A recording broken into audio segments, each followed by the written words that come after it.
All right, first fight of this epic night, Angel King versus Craig Mahan. I've decided to make this 13 fight mega card a video episode of its own. Big first round by Mahan. Not a good start for us here. Angel King might want to go on cover up, might want to counterpunch a little here in round two. We drop round two as well, and now we're going to need to actually win a round here. We do. Let's go pile on pressure. We kind of need it. It's kind of a crazy fight. Let's go on fast here. It's crazy to already be going on fast on a fight here, but this has been a wild tilt. It's even on the scorecards, at least according to me. It's 2-2 here after 4 rounds. Big start by Mahan there, who previously had the heavier damage on King. Now it's the opposite case. King, the much harder puncher. The more talented fighter as well, but just not showing it the last couple of fights and leading me to ask some questions as his promoter. But it's another win for Angel King, and on my scorecard, he's up 3-2 here, and we're going to pile on pressure once again and try to either get the finish or secure a 4-2 win and avoid a draw or worse. I mean, we're down in the stats, so it would be nice to even out the stats too, and he's doing work to that effect to start this round. 1 minute left. A more narrow lead. Hits him with a couple punches, a nice combo to end the fight, and that should be a win for Angel King. Not on the first card, not on the second card, not on the third card. We get violently robbed by the judges there. I think we won 4 rounds and won that fight, but the judges see it differently. I guess they didn't give us round 4, and I don't really understand how. I guess you give that 4th round as a 10-8. I have no clue. I don't know why you wouldn't give that 3rd round as a 10-8. I mean, it's a little less narrow. It's a little less, wide in round 3 than in round 2. Opposite of narrow, but whatever.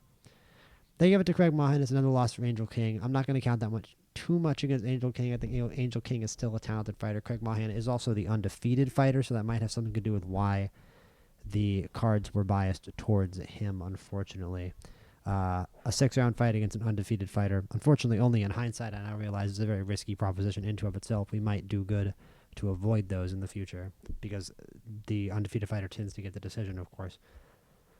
But, it's a classic case of a fighter with a bad takes punishment. It's just not a good thing to have a low rating in. You take more punishment. So we're going to have to. There might be a point here, especially after one more bad loss, definitely I would be reconsidering Angel King's employment at the company. Isaac Allison, we should be on fastest here. 6-round early career matchup here for the young Isaac Allison of Fort Royal.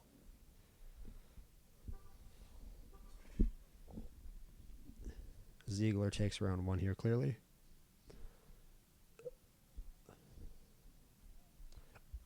Okay. Let's just put the dang thing on fastest, huh? Let's just put the dang thing on fastest and see if Allison can win round 2. Nope. Allison, can you do anything, buddy? There we go. He wins round 3. I want to see pile on pressure. Allison, but I don't get it. Okay, at this point, he's about to lose this fight, too. And we need to go pile on pressure, obviously. I just don't. Go for broke, I guess. All right, Isaac Allison with an utterly lame defeat there. How is that a draw? How is that a draw? Don't call it a draw. We lost that fight. Thank you. And we're now 0-2 to start the mega card. A couple bad 6-rounders. I hate 6-round fights. I mean, Allison, I don't think Allison is going to ever be undefeated, but imagine if, imagine if he goes undefeated after this. Imagine if he just goes on a 25-fight win streak and that's his one loss. I mean, he's a huge super welterweight. We really should have stuck and moved. Yeah. We should have leaned into our defense. We need to really lean, stick, and move with Allison if he's going to be this big of a super welterweight. In the future, I will do that. I mean, it's also a case of learning our own fighter. I don't really know why he lost that fight, though. It's just you lose a couple rounds in a 6-rounder, and it's all just getting away from you. This is a 10-rounder. We've got a little better of a chance. We lose this round, too. Man. I mean, we've got some tough fights coming up at the end of this card. This does not bode well. Crazy round there. Let's keep piling on pressure. And we do get the finish. That was a crazy scrap between Irvin Fitch and Stephen Green. A crazy round 5 and a crazy round 6. Ultimately, we get outworked and outlanded in that fight as well. So I have not seen a good performance here yet. 1,310 rounds. I love some of the glitches. I love some of the little round count glitches you get in these some of the events. Sometimes when you can actually overbook an event like we did here. you get some crazy round counts. Thankfully, that hasn't played out. We're just getting 6 and 10 rounders. I mean, unfortunately, we're getting 6 rounders. I wish that first Angel King fight would have been 300 rounds or whatever it said it was going to be. And, I mean, Emmanuel Lopez, undefeated, facing a guy who should be no problem to keep his undefeated record, and he is getting his butt whooped. So it's just another rough fight here on this card. Let's go to the body. That worked okay. No, never mind. The end of the round, he just came back and just started kicking our ass. Apparently, I missed that. I thought we were way ahead on punches. Turns out we weren't. Another terrible round. We're going to cover up and see if he uses his energy. We're going to smother inside and try to get him to use the rest of his energy. And then we're just going to go for broke to avoid trying to lose this fight. That was an incredibly lame effort there from Emmanuel Lopez, who watches his undefeated record fly out the window. New guy, though, and also not the best fighter on the planet. I think I might even start looking at Emmanuel Lopez. He's pretty 28, pretty mid. Weirdly, I think I might cut this guy right now. That's a little mean. I might just be in a bad mood. He's got 3 fights left. I think I'm just in a bad mood from all these losses. Somebody's got to win. Like, we've done so much winning in this save so far. It kind of makes sense. We're getting humbled, maybe trying to take a step up too fast. I'm already nervous. Can we for this Fitch versus Donnelly fight? I'm getting some bad feelings about it. It's another round lost for an undefeated fighter. As Jose Edwards, there's just no excuse. He's so talented. Please beat this guy. Please win this fight. Round 3. Please do it. Just get the finish. Still not yet. Go to the body.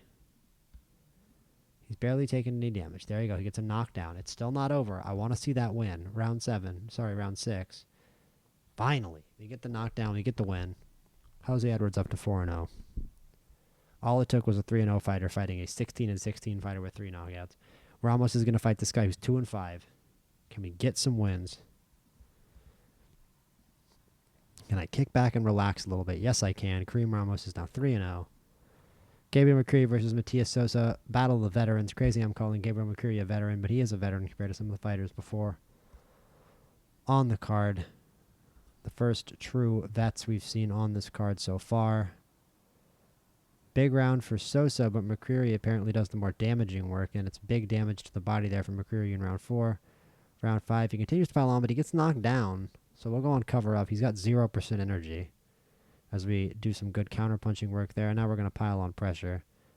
Good thing that knockdown wasn't too crazy. As we keep chasing, it took a lot of punches from McCreary to get Sosa out of there. Sosa proven to be pretty tough. 123 punches and 18 power punches. But Sosa was the only one with a knockdown, but McCreary got the TKO, so it's a win for McCreary.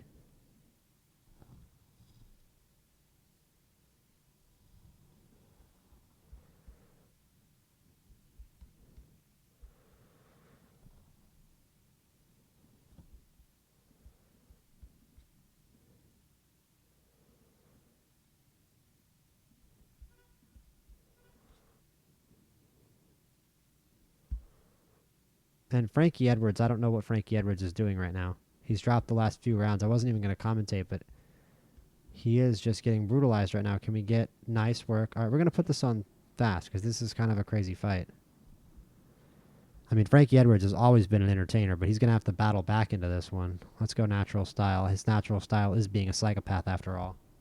And there's a knockdown. Will Triolaire be getting back up? Triolaire, there we go. Is it Triolaire? I just can't pronounce the name. Will Triolaire be getting back up? Yeah, it's at the count of 8. Edwards wobbles him again. More big shots. Is the ref going to step in? Edwards needs to keep working. He can finish this fight. Comboing off. Big shot. Big uppercut. Ends the fight. Frankie Edwards. TKO. The ref has seen enough. Just started popping 1-2s. Started comboing off. And lands a big shot, and the ref steps in and ends it. And it's Jose Williams who...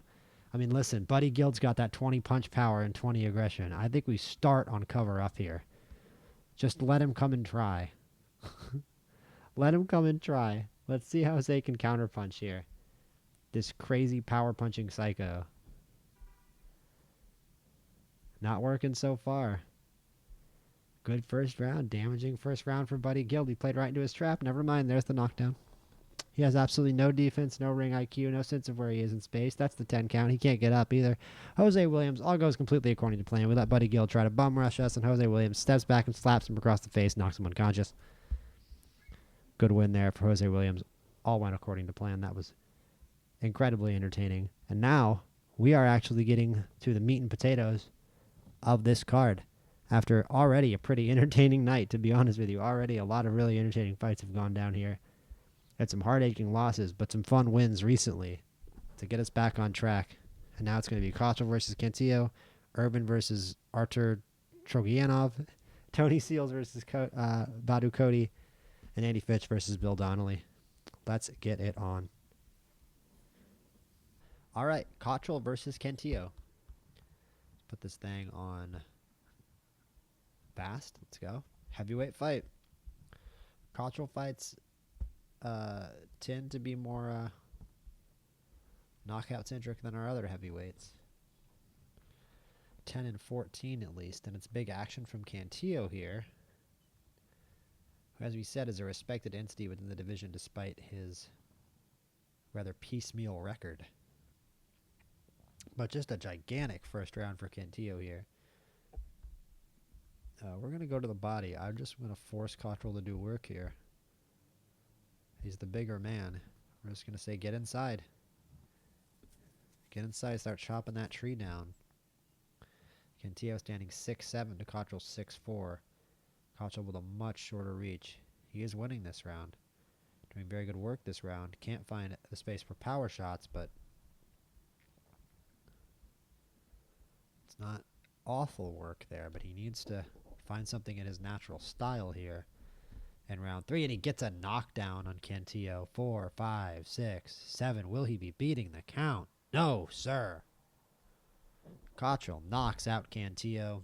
It looked rough in the first round, but with the first power punch of the fight, Cottrell lands a KO, and Cantillo definitely couldn't handle Cottrell's power when he brought it out. That is all we can say we found out about that one. Irvin versus Trogianov. This might be the hardest test of young Steve Irvin's career. Let's take a look at his record. Lots of knockouts, but like I said, I don't know if there's a really good challenge here. Rolando Cottrell, a little bit of an overrated fighter. Yeah, I don't know if he has a real serious challenge here on his ledger. This is definitely the foremost opponent that Steve Irvin, who thankfully those weren't his attributes, who Steve Irvin has faced so far in his career. And it was even still the lace of 3 very powerful options of an opponent for Steve Irvin. But Steve Irvin is a very talented fighter, so let's see what he can do. 10 rounds at super middleweight. Good start here from Irvin. Landing the better shots, landing the more numerous shots. Gets Trogianov back against the ropes. Trogianov back against the ropes. Irvin with big shots. Far outlanding Trogianov there in the round.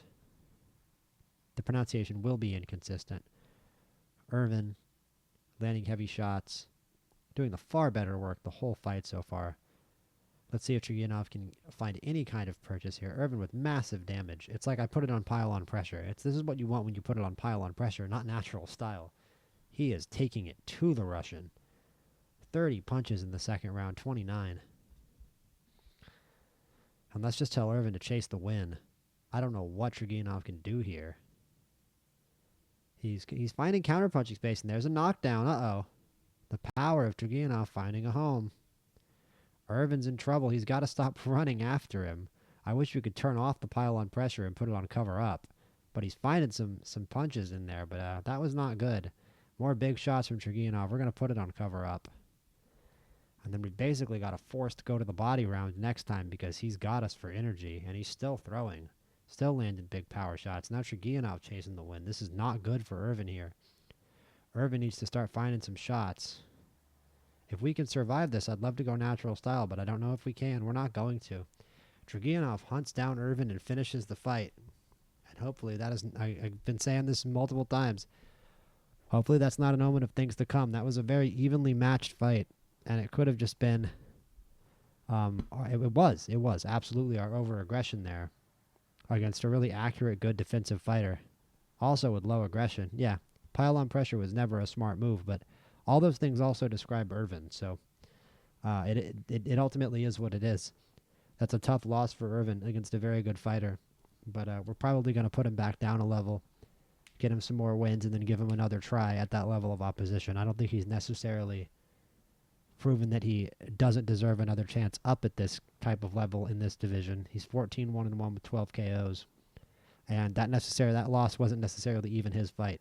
I saw his success and chased it too far, and he got knocked out by a calculated, talented, aggressive counterpuncher who he walked right into his trap in a lot of ways. Tony Seals versus Badu Cody. This is going to be one heck of a fight. It's going to be hard to get me to take it off natural style after what just happened. But middleweight, this is a top tier middleweight bout here between top contenders, or at least Seals, hoping to prove that he can stand in there with the top contenders. Any of our fighters, really. I just want to see wins here. I want to see good work against this caliber of opposition, and we're seeing it here in round one. It's a round one win for Seals over former champion Badu Cody. And it's a straight jab from Seals to start the round. He's working well, boxing well, outboxing Cody right now. Cody collects a clean shot. Starts to land off 1-2. Pushes him up against the rope. Seals throws a counterpunch and connects, but Cody's still landing. Nice work from Seals there. More work, and that was a very close round. Round 3. Trading to start the round. Explosive start to the round. Big damage from Seals here to start the round. More damage from Seals. Seals trying to get me to chase a finish here again. I might just go to the body next round. See what happens. We'll try to see how good of an idea that is as Seals sinks in more punches. And it's a 21 punch round and a big round. The biggest round of the fight for anybody belongs to Tony Seals so far.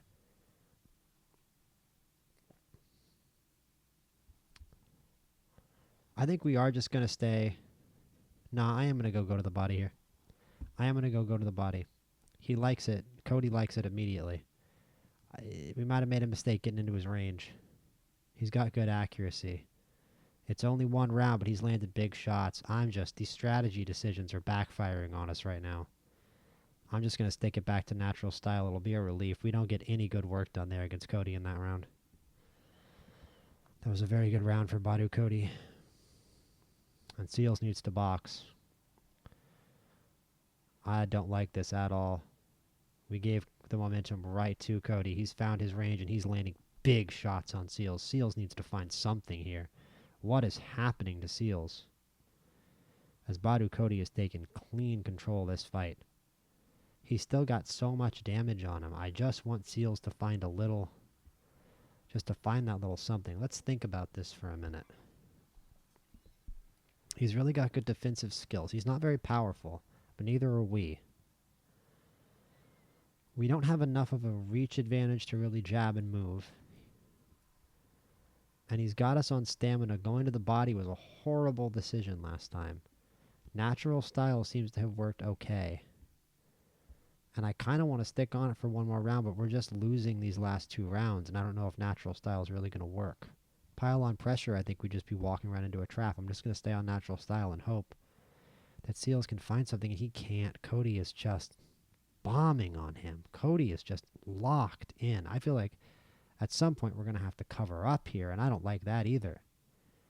Cody just continuing to jab. These high accuracy guys can just hunt you down, especially the really good ones like Badu Cody.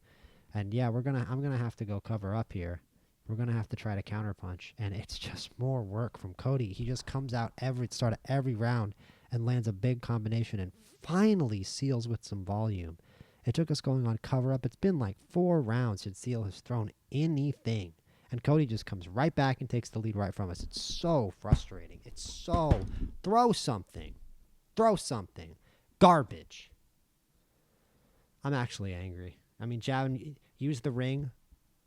What do you want me to do? Look for KO? Pile on pressure? Let's try jab and move. I mean, I don't know what else to do. Let's try to use our punch accuracy. He's still finding us. He's still finding the target. Just try to get outside of his range. If going to the body put us inside of his range and got us into this trouble, maybe jabbing and moving will get us out of it. That's the thought. And it's a good round here. We're landing power punches. We're doing good work. We're finally getting up that damage up into the red that we wanted to in what, round 4? I don't know about another jab and move round. Let's do natural style and then adjust. And the second we go back to natural style, Cody just whoops us. 8 punches unanswered immediately. We still are doing the more significant damage, but Cody is winning this fight. Cody is winning this round.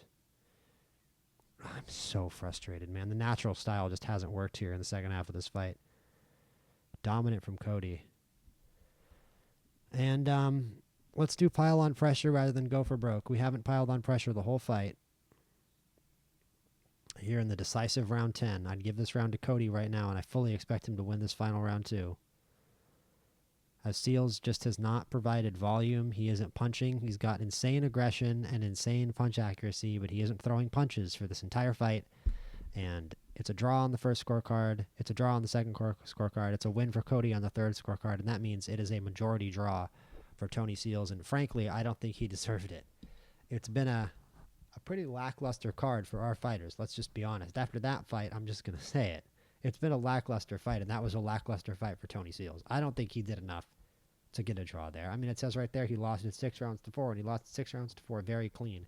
I blatantly am going to say that it was his undefeated record that they just didn't want to blemish right there. Cody paying for his 2 losses and giving himself a second draw. I'm sure he'll want a rematch, although why would he? He won the fight. He beat Seals. The judges just didn't see it that way. Seals showed a nice first 3 rounds and a willingness to fight and scrap with a fighter of Cody's level, but once Cody found that range, once he tried to go to the body and Cody found his range, I mean, nothing worked until we pulled back and jabbed and moved, and maybe jab and move would have been the only thing that would have worked in those final 3 rounds to get us a win. I have no clue, but I'm really disappointed in that performance by Tony Seals. And from the beginning, I thought when I scheduled this that Donnelly versus Fitch was the worst looking fight for us on the card. So if we lose this one, I'm not even going to be surprised at all. If we win it, I'm going to be very hype. If we win it, it's going to be an awesome moment in the save, and we're going to win our first world title because this is it. This is our first world title fight. The WBA World Middleweight title. And let's go. We got to do these announcements here. Fighting out of the blue corner, holding a professional record, 16 wins, 0 losses, and 1 draw, with 14 wins coming by way of knockout. Fighting out of Baltimore, Maryland, United States, presenting the challenger, Andy Flick of the Switch, Fitch. And fighting out of the red corner, holding an undefeated professional record, 17 wins with 0 defeats, 16 wins coming by way of knockout. He is the reigning, defending WBC, WBA World Middleweight Champion from Swords, Ireland, Bill the Thrill Donnelly. A little bit of a lazy nickname, but he's not my fighter. Let's get it on. Round 1. A world title fight. We're going to do it on medium the whole way. We're going to watch this thing. We're going to watch this thing proper. Big shots from Donnelly. And he knocks him down in 5 punches. Can you get up, Andy, please? Can we not humiliate ourselves? We're humiliating ourselves, aren't we? He gets up at 6. Let's go. We're not dead. Land a punch. Land a punch in a title fight for the boys. Come on, you can't just let him land 13 consecutive punches on you. You got to do something. We're definitely piling on pressure in the next round if we survive this, by the way. First power punch. First combo. Big punches. 1-2. He's not taking it lying down. Big shots. About the 53% damage landed on Donnelly. He's turning this thing into a scrap even if he does lose this round 10-8.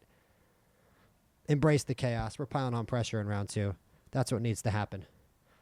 Big shots by Fitch on Donnelly to end the round, but that knockdown, I was so worried we were just going to come out and humiliate ourselves. It was the first 5 punches from Donnelly into a knockdown. He only got up at the count of 6.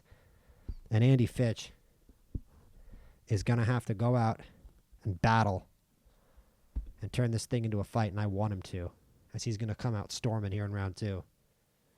He's going to come out smoking. He's got a deficit to make up. I am not going to let Fitch forget. And it's big damage done. Sorry, I'm not going to let Donnelly forget. And it's big damage done to Donnelly here.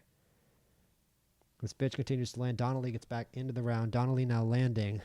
Fitch still in the lead of the round. A nice 1-2 from Donnelly there. The champ still looking fresh. Fitch with a 1-2 of his own to end the round, and that's a good round there for Andy Fitch. But he's still got more work to do, and we're going to keep the throttle down in terms of the pile-on pressure. We're losing a lot of our energy, using a lot of our energy. And I don't know if I even like dedicating a whole round to go to the body to make up this already massive energy difference. And now Donnelly starting to find the counterpunch flow against that pile-on pressure, and this might be too much. As Donnelly gets him against the ropes, Finch is going to have to counterpunch a bit here. He's showing a good effort. He's landing some shots. Nothing going now here. A lot of silent commitments, not a looking at each other. Big punches by Donnelly. Fitch fires back. It's not going to be enough. We have a massive, massive stamina debt here. We're going to go to cover up. It's really our only option at this point. Hopefully he doesn't do too much damage to us. That's why we're on cover up. Hopefully he uses some of his energy trying to chase a finish and we don't get finished so we can come back and recollect in the next round. We're down big. It's going to have to be a knockdown, but Fitch has shown encouraging ability to damage Donnelly here, and that's the most important thing from here. Clearly fighting as an underdog. Big shot by Fitch. Fitch with a good round on cover up, controlling the ring even. Doing good damage. And let's see. And that's a big wobbling punch. As back at the end, Donnelly manages to probably steal the round. He did steal the round. That is depressing. I say we're going to go to the body here. If there's going to be one go to the body round, it's going to be this one. And it's just kind of out of necessity. No, we have to get his energy down. We have to damage him. Big power shot. Heavily to the head. I told him the body shot, and he lands a big one to the head. Nice 1-2 on Donnelly. A jab. It's a good round 5 here. A big energy debt still. Probably insurmountable. We're going to have to lean on cover up here. But we're going to have another pile on pressure round here in round 6 to try to start to eke these scorecards back even. It's still good damage done from Donnelly there. We have 7% of our energy left. And we're going to try to establish some pressure here with that energy here in round 6, and instead I see 0 punches thrown. There's a single jab from Fitch in the first minute. I tell him to pile on pressure, and apparently he decides to take a round off. This is the most boring round I've ever seen. Nothing has happened. There's the first power shot of the round. It's a nice little combo from Fitch. I guess he said pile on pressure. He decided to try to steal the round. Maybe he'll still have some energy left at the end of this round, but we're not doing big damage. We're doing damage. We're not doing big damage.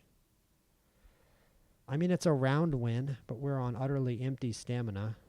Let's go natural style. I'm afraid we're going to get KO'd. He's obviously going to start chasing now that he's got us completely tired, but I've seen fighters do good work on 0% energy before. It's not unprecedented. I just wouldn't be surprised if with all of Donnelly's power he manages to knock us down or knock us out here at any point. And cover up would be an optimal friend here. And it's going to be really hard to sort of chase any progress we get already down on the scorecards. But it's a good round from Fitch. He's landing shots. And Donnelly's trying to get back in it. Fitch isn't really letting him. Counterpunching back. And you could give that round to Fitch. You don't have the ring control, but you could give him that round. It's just still 38-0. We're ahead on punch stats. I mean, Fitch has made a really good impression of himself here. Coming back from that knockdown.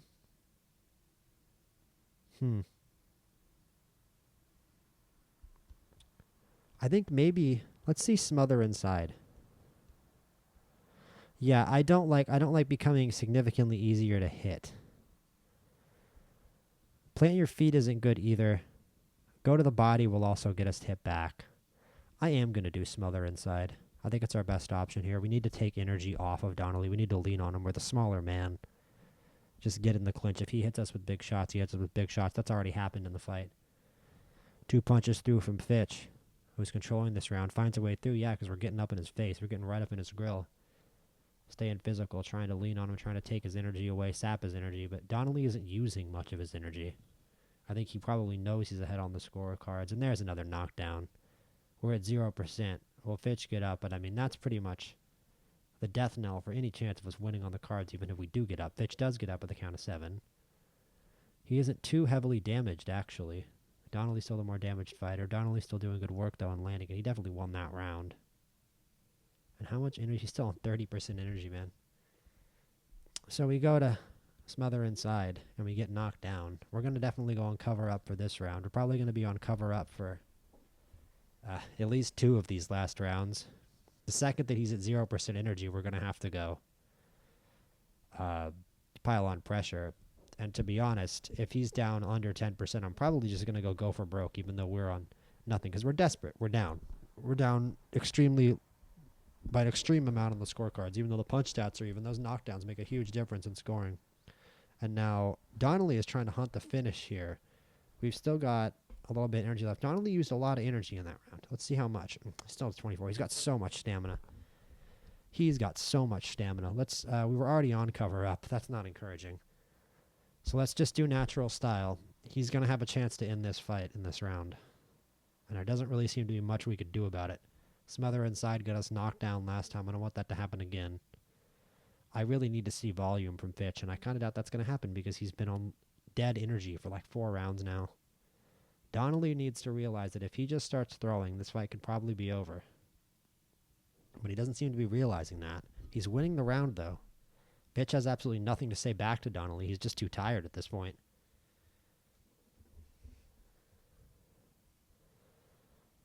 And, I mean, Donnelly isn't even using energy here. Fitch just isn't offering anything up anymore.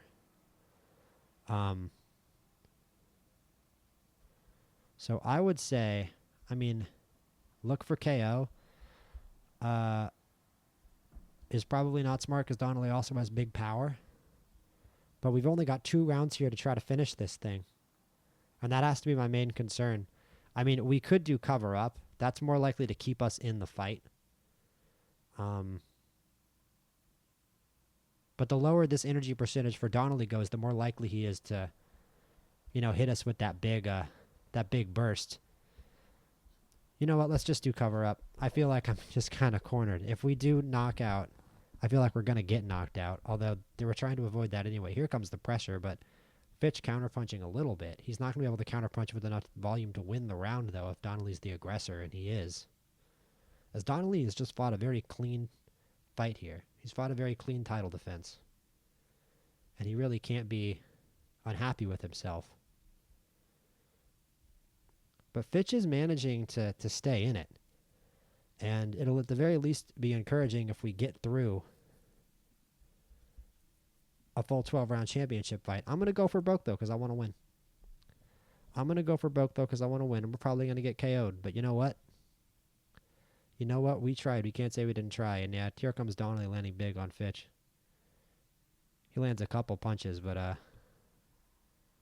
it's going to take a miracle here. He's still in it. Is Donnelly going to chase the finish here at the end of the fight? It certainly seems like that would be what I would do. Fitch with more shots, firing 2 punches. Donnelly with a big shot to the head. Fitch trading. They trade in center ring. The crowd comes to its feet. And Bill Donnelly has done more than enough to defend his WBA world middleweight titles against Andy Fitch. And still the undefeated WBA middleweight champion of the world, Bill the Thrill Donnelly of Swords, Ireland, as Andy Fitch comes up short in his first title defense. It wasn't very short on a couple of the judges' scorecards, and he made a much better account of himself than we thought that he was going to in that first round when he got knocked down after 5 punches, after like 10 seconds. And I thought that we were just going to get a immediate 10 count and a knockout in our first world title fight. Instead, we get a 12-round slugfest and a good challenge by Andy Fitch, but he was on the back foot there for the second half of the fight and never quite recovered. And especially once that second knockdown came, that was really the death knell, I think, for our chances of winning this fight on anything other than desperation. But you know what? We managed to make the final bell, and Andy Fitch can be proud of that. I definitely, fully honestly, to end this episode, I still have my doubts over whether Andy Fitch can be a championship-level fighter. But unfortunately, I always had more faith in Tony Seals to be that guy. Now I'm starting to look at Jose Williams, right, as maybe having actually the best skill set, especially if we can get that ring IQ up, to capture that middleweight belt. But this is far from our last chance. These are all talented professional fighters, guys we can absolutely keep developing. Andy Fitch is only 23, for God's sake. Andy's a southpaw, don't forget that.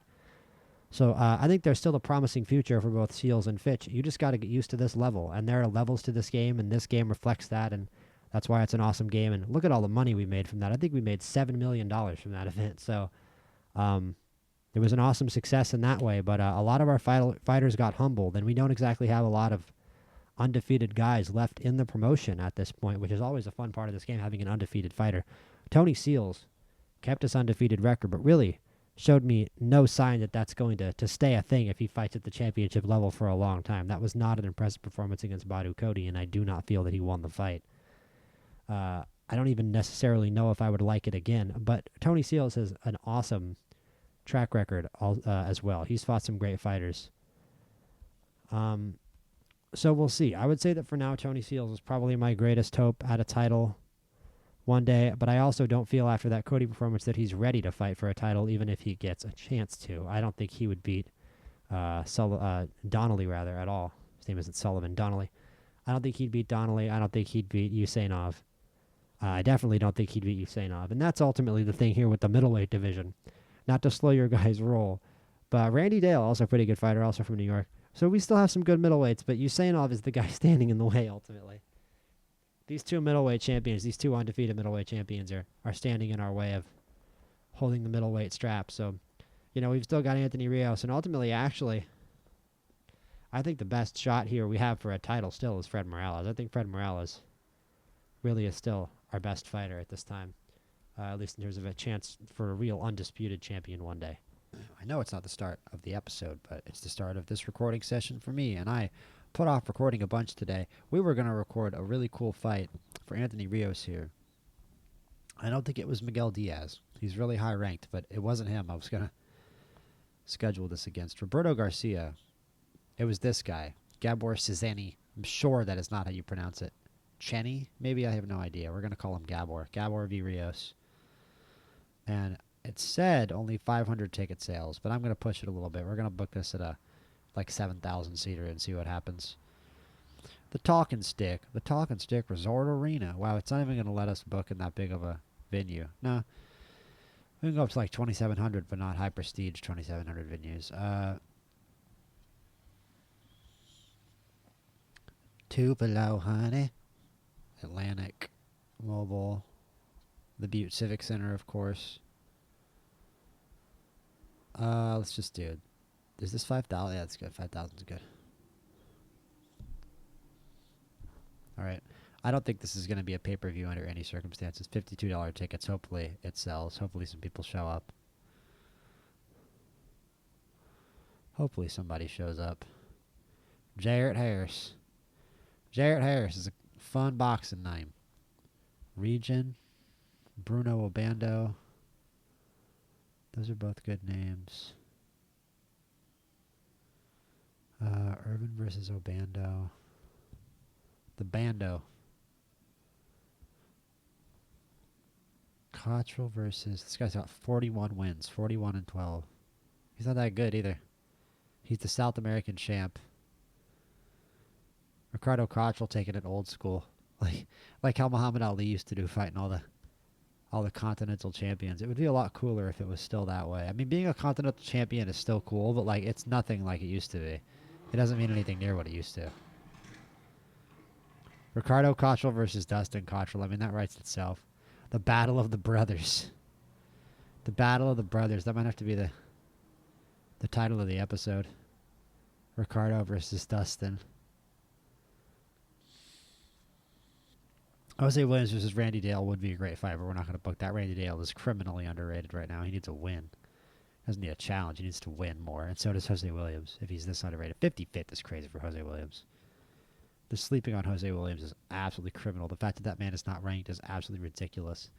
Losses really do hurt your rank, especially earlier in your career. I don't doubt Andy Fitch is pretty ranked down at this point. I doubt they're just going to give him another title shot right off rip. Even though he went the full 12 rounds, that is not how that works by any means. He's probably getting some hate mail on the internet. Overrated. Andy Fitch never should have gotten a title shot. You know they're saying that on Twitter, bro. You know they are. Albert Ochoa versus Darius Mitchell. This is kind of a banger. I'm going to book it for that reason and that reason alone. Interesting reasoning, I know. I'm booking it because it's going to be a good fight. That's actually pretty rare. That's pretty rare in boxing.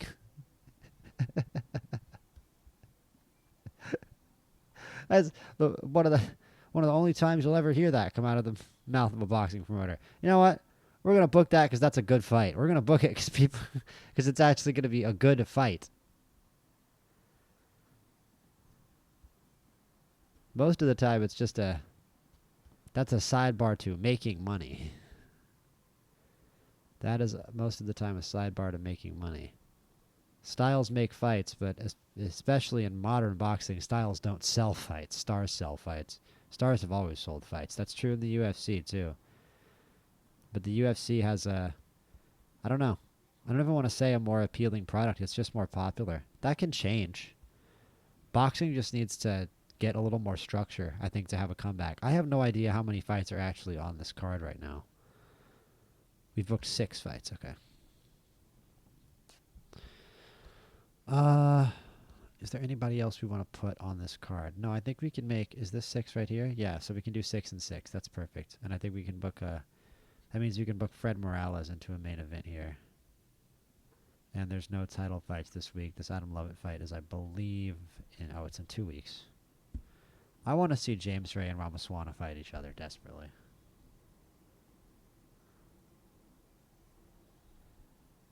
I desperately want to see that. Next.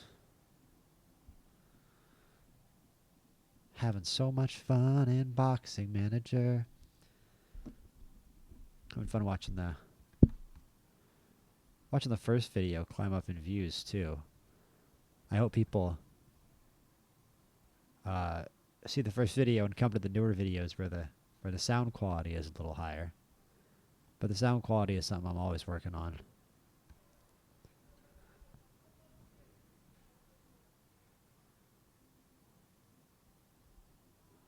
Let us see here. Okay. So, are there any... Is this an interesting title fight this week? No.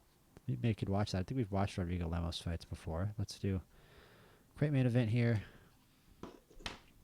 And it's going to be Fred Morales, I think, actually.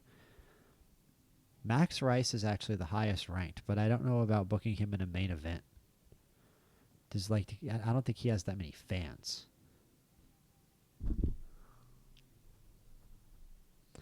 I'm not sure he has that many fans.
Yeah, we're going to put Fred Morales as the headliner, interestingly. God, under 50 sales. You know what? Maybe not. Maybe I will put Max Rice. It seems like David Flores is the guy the game thinks is going to sell the most fights, so let's just do Flores versus Cano. That's kind of a dangerous fight, but at this point, Flores is just a fan favorite. He's a guy who I expect to put, to put butts in seats to generate attention. I mean, a more justified main event would be here against the South American champion. I think we're going to do this. This guy's 6'7". He's got a tiny reach for a guy who's 6'7". There are dudes who are like 5'9" and have 80-inch reaches in this game, and that dude's 6'7" and doesn't have an 80-inch reach. The Butte Civic Center is the second largest venue we can book. Why is the Butte... I'm looking up the Butte Civic Center on Google right now. Why is the Butte Civic Center... Now that I think about it, why does the Butte Civic Center have a capacity of 7,500? That's really big. The first picture is elephants. It's a circus. That looks like Creed performing their monster trucks. Makes sense. Montana. Dude, it's kind of sick. It looks like it was built in the 70s. Wow. It's actually got a really cool, green exterior.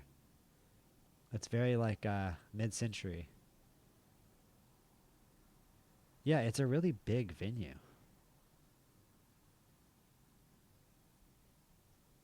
Actually, kind of a cool venue. Actually, kind of a sick venue. I can't lie. This game has been awesome for that. Finding out about uh, cool different venues. Boxing is great for that. You pretty much can put a boxing ring in any venue, any kind of arena, any kind of outdoor venue. I'm just trying to find anything that anyone's ever heard of to put this fight in. Like, no, not the venue at Coosa Landing in Gadsden. No, not there. Harrah's, Philadelphia. Here, Red Owl Boxing in Houston. 1,000 tickets. We'll sell it out. Let's do it. Max Rice. This one's for the real G's. This one's for the real fans. We got the African champion. We got the South American champion. Oh, damn. Wait a minute. We've got a North American. I should have booked that. North American super flyweight title fight. Oh, they don't want to book it. Never mind. Never mind. We could get it though. We're definitely gonna fight a ranked guy. That's the point of. I wanted that to be the main event. Well, no, I didn't. I don't want Max Rice to be the main event. Never mind. I'm immediately going back on my word. I wanted that to be the main event. Don't lie. No, you didn't. I want the North American. If he's got a North American shot, I want him to be the main event. But otherwise, I want Max Rice to be on the undercard. I don't think he sells like David Flores, like I said. But if he's going to be fighting for a title, yeah, I want him to be the main event. Here, Eric Daniel Flores looks like a fun fight. Man, I don't like the punch accuracy. I hate fighters with 20 punch accuracy when your fighter doesn't have 20. This guy's a good puncher, but he's got no takes punishment. He's not that high ranked, though. He's not ranked by the WBA. I believe the green one is. Could be wrong. Could be wrong. The green one could not be the WBA. Richie Mulligan, pretty good. Jason Contreras. Jason Contreras isn't that good. We'll do Jason Contreras. And get Max Rice to fight against a ranked guy. Not as the headliner. Nicholas Carranza is an interesting opponent for Lamont Williams. I'd prefer somebody in the top 100, but that's not a thing. Clearly, Lamont Williams remains completely underrated. Has he fought Javier Aguilera before? If he has, I don't care. Fight him twice. Fight him again. Wait, we were going to put Fred Morales as the headliner originally, so he should have a fight on this card. God, he is good. Every time I look at his rating, it's just a big wall of green. He's absolutely disgusting. I kind of just want to keep feeding him wins, right? Like, why not Nelson Lanzo? Cristobal Cruz has 15 losses. We'll beat him. He's in the top 100. I think that's the one. I want to keep Fred Morales undefeated, very sincerely. I want to calculate Fred Morales' career as much as possible and keep him undefeated for as long as possible. I really don't want to risk Fred Morales. I think he's really good. I think he could be a world champion. I think he could be undisputed one day, and I'm saying that, and he's at 8-0. I think we fought Christian Dalton before, Olivier Cicero Rodriguez. That's going to be a banger, man. It's so far down the card for such an insane fight. If we do Dale versus Cicero Rodriguez, that thing would be the real ones. The real ones would remember that fight for sure. That would be a fight that would go down in legend years later. Like, yeah, but do you remember that Randy Dale versus Oscar Cicero Rodriguez fight on the undercard of David Flores versus Felipe Gueda at Red Owl Boxing on Saturday, July 10th, 2027? Yeah, bro, but do you remember that one? Are you a real fight fan? Do you really know the fight game? Has Frankie Edwards fought witness protection yet? There's probably people in South Africa who's so mad. Like, it's not his name is not witness protection. That's so offensive. Yeah, let's do it. He hasn't fought Frankie Edwards, I don't think. Frankie Edwards. Do I see it anywhere? No. Cool. Frankie Edwards. Frankie Ednard. Brock Lesnar. Frankie Lesnar versus witness protection. There's 6 fights on this card according to this, so we have room for these 2 more. Keenan DeRocha can get another knockout here against someone who is easily knockoutable. There's a bunch of top 100 dudes from Mexico. Here's a Canadian guy. I'm looking for somebody with a weak chin. Saul Hernandez probably doesn't have a weak chin. He does have a weak chin, but he's a hell of a puncher. Jorge Bergen. Jorge Bergen sucks. Let's knock him out. I just want DeRocha to keep having only wins by KO. He can lose as many fights as he wants, but every time he wins, I need it to be a KO. I think he's the only top 200 guy we can get, so we'll do there. It's a prospect fight.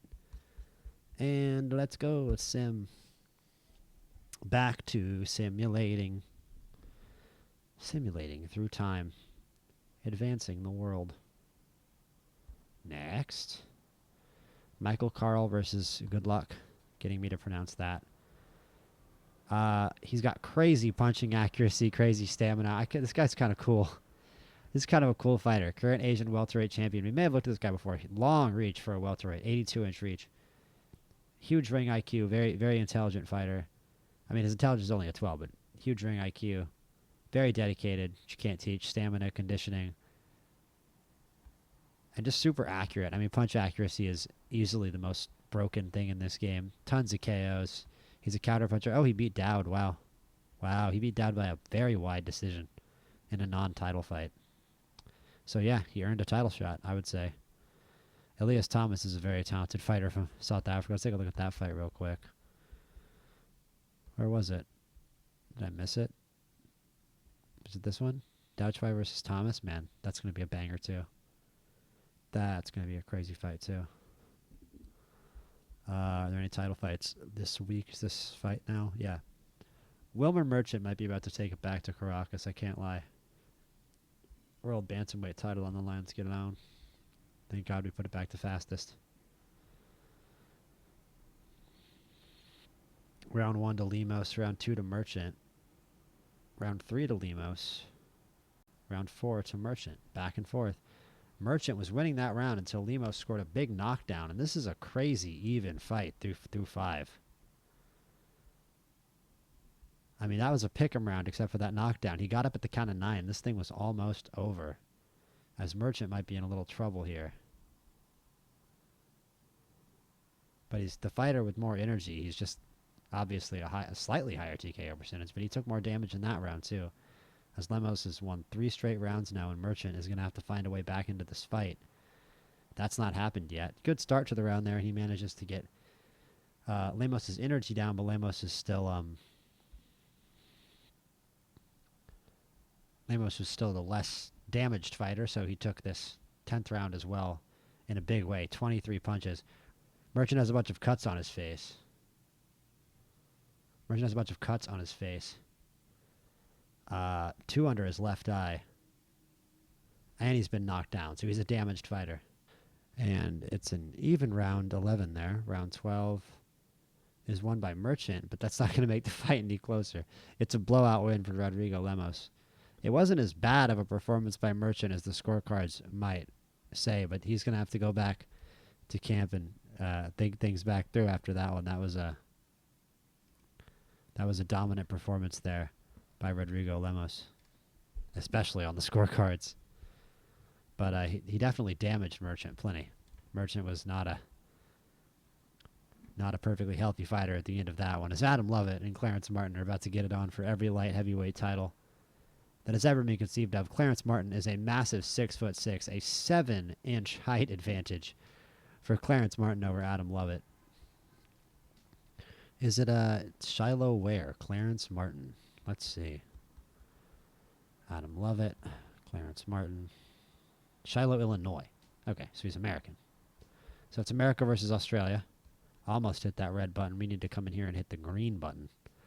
Round 1. We're doing it on fast because this should be good.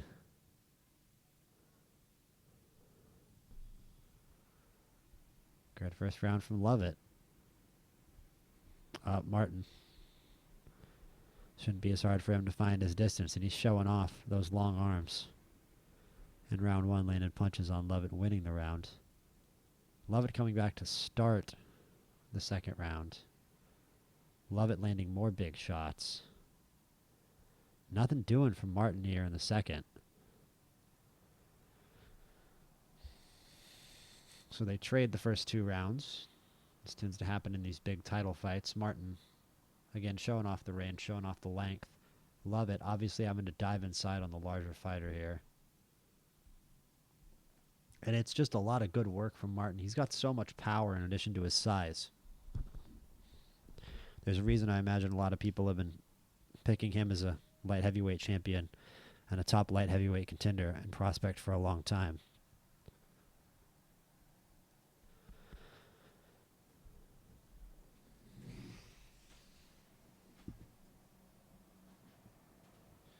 I see he gets right back in that round. Love it.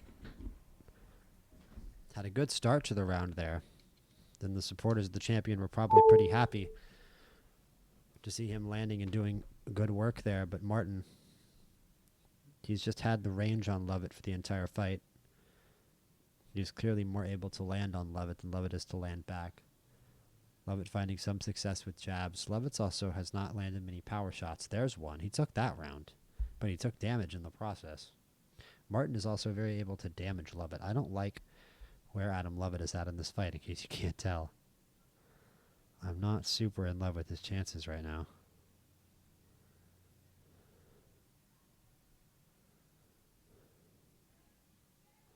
Martin with another round one.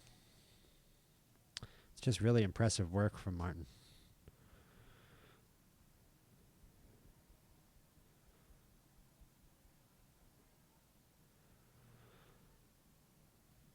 Lovett with a good round, getting back into this fight here with the last of his energy. Maybe not the last of his energy, but he's taking damage. He's been taking damage all fight. He's been in the yellow far too much for comfort, and he's still way down on energy to barely scrape around there. Martin, again, just so able to effectively land shots on Lovett for this entire fight. He's been very impressive, but he's taking damage now.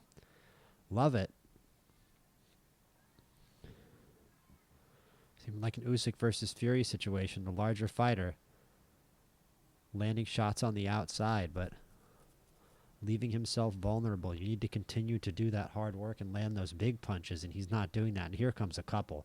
Now he's comboing off the jab as he moves, and that's really going to help out Clarence Martin. He needs to put all the pieces together and take it to Lovett here, but he's taking big shots back from Lovett, who's just fearless, just getting inside. What a job from Lovett there, but he's used the last of his energy. He's got less energy than Martin. This is turning into a classic right now. I'm not sure how many rounds Lovett has won. He's got blood coming from his nose. He's got a cut under his right eye. And he's losing what's a slow round here to Martin, but now Martin's starting to throw, showing off that progress he made in the last round and this round as well. And it's a big round win to Clarence Martin, and hopefully for Adam Lovett, that's not a 10-8 because he might already be down in this fight. Lovett comes charging out on fire, landed big punches in the first round. It almost seems like he wants to get Martin out of here in this round. He's been able to do a lot of damage, but he's at 0% energy. I still think Martin can find a way back into this round, and he does right there. Yep. Starts comboing off, ties it. Maybe Lovett won that round. But either way, in my opinion, he's down in this fight. But look, he got 3 round wins right here in 7, 8, and 9, according to all these. So who knows? This could be a very close fight going into the final round. Lovett has been on low energy for a while, but neither man is terribly damaged right now. They've both taken a lot of damage in the fight, but neither of them are terribly damaged at the moment.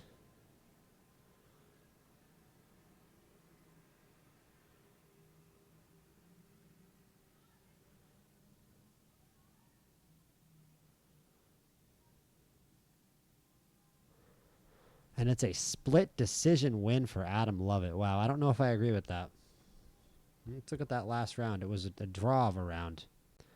It was 114, 113, 114, 113, and 112, 115 for Martin, which I think sounds a lot more correct to me. And I still kind of think that Clarence Martin is, or I now think at least, that Clarence Martin is the best light heavyweight in the world, and that I'm going to now be very invested in his adventure to capturing that title, because I think he earned it there. I think he actually beat Lovett. He maybe didn't pile on enough pressure and land enough big shots towards the end of the fight. And I understand that Lovett is the defending champion, but like, how many times defending champion is he? Like, we're not talking about, like, you know, the super reigning, super defending, 8-time defending or something. He's maybe got 1 or 2 title defenses. I think Clarence Martin did enough to unseat a champion of Adam Lovett's caliber, because I don't doubt that someone else is going to come along and beat Adam Lovett. I don't mean to disrespect him too much. He's an excellent fighter. But is he that level of world champion to get that level of respect where he blatantly loses a fight? He did a really good job in the second half of the fight on low energy, but that's to be expected for talented champions. And, he might have lost all the last 3 rounds, man. So it's kind of hard for me to say. I kind of give that to the man from Shiloh. I think he just did enough. And I'm not going to watch this fight, this strawweight title fight. We're good here.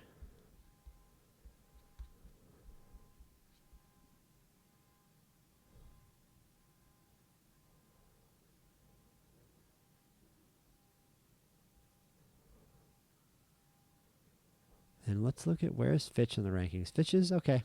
He's still the regional champion, and he's still in the top 10 in the WBC, IBF, and WBO. So things could be worse for Andy Fitch. It was a respectable performance in his first title fight, and we're going to give him a new contract, of course. He still has 326,000 fans.